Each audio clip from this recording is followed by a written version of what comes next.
understand the situation. Bruce, what situation? She hissed. He reached into his jacket and slid a small photograph across the counter. Lena froze. It was old, creased at the corners. A woman. Young. Smiling. She looked like Lena.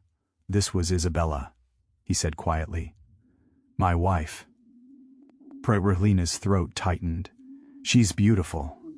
Bruce, she was, he said. She died 8 years ago.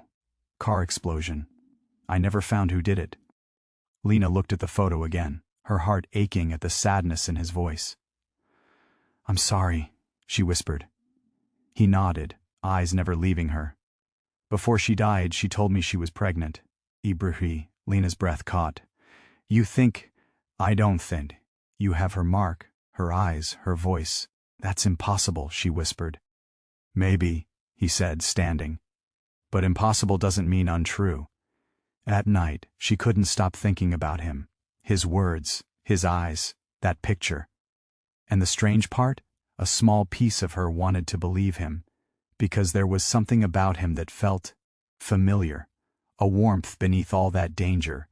When she finally drifted to sleep, her dreams were filled with flashes, a car exploding, a woman screaming, a hand reaching out through the fire. She woke up gasping. Her phone buzzed.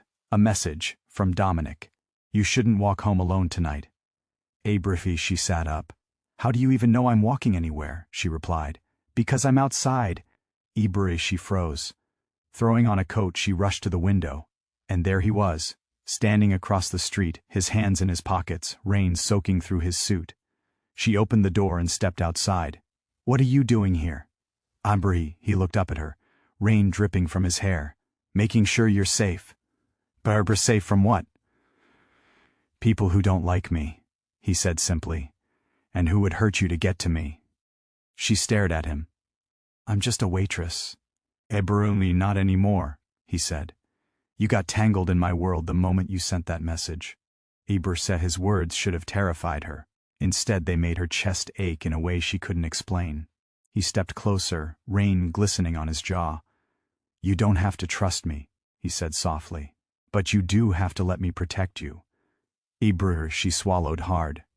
Why do you care so much? Hebrew, his gaze softened. Because I already lost one woman I couldn't save. The rain fell harder, the sound filling the silence between them. Then, before she could respond, headlights flashed down the street. A car screeched to a halt, black windows, same model as his. Dominic reacted instantly. He grabbed her wrist, pulling her behind him. Get back inside! 2 men stepped out, their faces masked. Gunfire exploded. Lena screamed. Dominic pushed her behind a dumpster, his body shielding hers as bullets ripped through the air. Stay down, he ordered, drawing his gun. He moved with terrifying precision, each shot calculated, silent, controlled. Within seconds, it was over. The attackers fled. Lena clutched his arm, shaking. What just happened? Ibrahim holstered his weapon. A warning. From who? Ibrahim looked at her, rain dripping, jaw tight. Someone who doesn't want me getting close to you. Back in her apartment, she wrapped herself in a blanket while Dominic stood by the window, still soaked, scanning the street below. Do you always live like this? She asked quietly. Yes, he said. It's the cost of power. Ibrahim, and you chose that? Ibrahim, I didn't have a choice, he said simply. But you do. She looked at him, this dangerous, unreadable man standing in her tiny, worn-down home. And something inside her shifted. You don't belong in my world, she said softly. He turned, meeting her eyes. And you don't belong in mine. But here we are. For a long moment they just looked at each other. The tension was heavy, but it wasn't just fear anymore. It was something warmer, deeper, pulling them together like gravity. Finally he broke the silence. You need protection, he said. Stay at one of my properties, just until I know who sent them. See, Burfi, I can't, she whispered. People will talk. Let them, stepping closer. Your safety isn't up for debate. His voice was low, commanding, but his eyes held something tender beneath the steel. She hesitated. Fine, just for a few days. Eberhi, he gave a small nod. I'll have someone pick you up tomorrow. When he turned to leave, she stopped him. Dominic. Abri. He looked back. Why me? She asked. Why are you doing all this? He studied her face for a long time, his expression unreadable. Then, quietly, almost too soft to hear, Abriki, because if I'm wrong, I'll let you go. But if I'm right, Ebrr. He paused. Then I've just found the only part of my soul I thought I'd lost.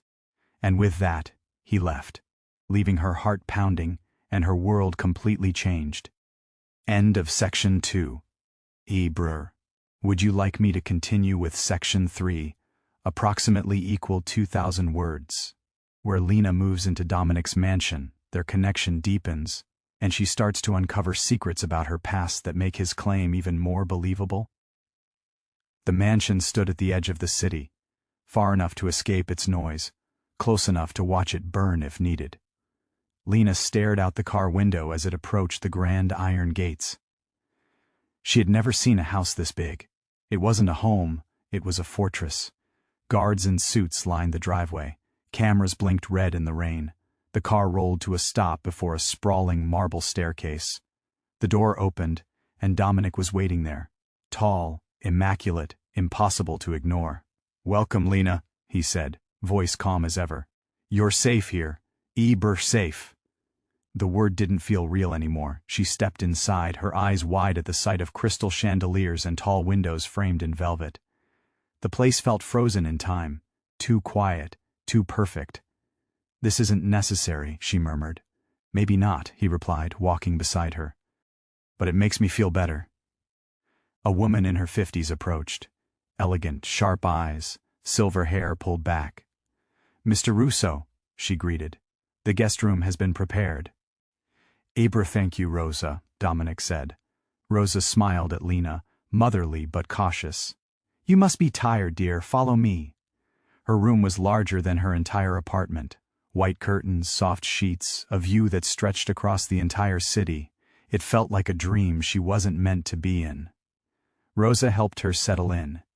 Mr. Russo doesn't invite people here, she said kindly. You must be special. Lena laughed softly. I think I'm just an accident he can't ignore. Rosa's smile faded. In this house, accidents don't exist. That sentence echoed in Lena's head long after the woman left. Later that night, she wandered downstairs, unable to sleep. She found Dominic in the study, sitting behind a massive oak desk, papers scattered, his jacket off, sleeves rolled up. He looked different like this, less untouchable, more human. You should be resting, he said without looking up. So should you, she replied. He lifted his eyes, gray and stormy, as always, and gestured for her to sit. Can't sleep? Not in a house like this, she admitted. Feels like the walls are listening. Ebrr, he gave a faint smile. They probably are. That should have scared her, but somehow, it didn't. I wanted to thank you, she said quietly. For saving me. You don't owe me thanks. Ebrr still, she said, meeting his gaze. You didn't have to. Ebrr, he leaned back, studying her. You remind me of her. Ebrr, your wife? Ebrr, he nodded slowly. She had that same look when she spoke. Brave, even when terrified. Lena felt her chest tighten. Do you really think I'm connected to her? Barafi, I don't know, he admitted, but I can't ignore the feeling. Ebrr. He opened a drawer and pulled out a small velvet box. Inside was a gold locket. She used to wear this, he said. I found it near the wreckage after the explosion. It was empty. Ebrr, he handed it to her. The moment Lena touched it, something strange happened. A flash of warmth, a faint image in her mind. A woman's laughter. The smell of roses. A voice whispering Dominic. Ebrr, she gasped, dropping the locket. What is it? He asked sharply. I don't know, she stammered. It felt like I remembered something that never happened. Dominic's eyes darkened. That's not nothing, Lena. Ebrr, her hands trembled. What's happening to me? He stood and took a slow step closer. Maybe the universe doesn't make mistakes after all. The next morning, Rosa brought her breakfast and a warning. Be careful, she said softly. This house remembers things better left forgotten.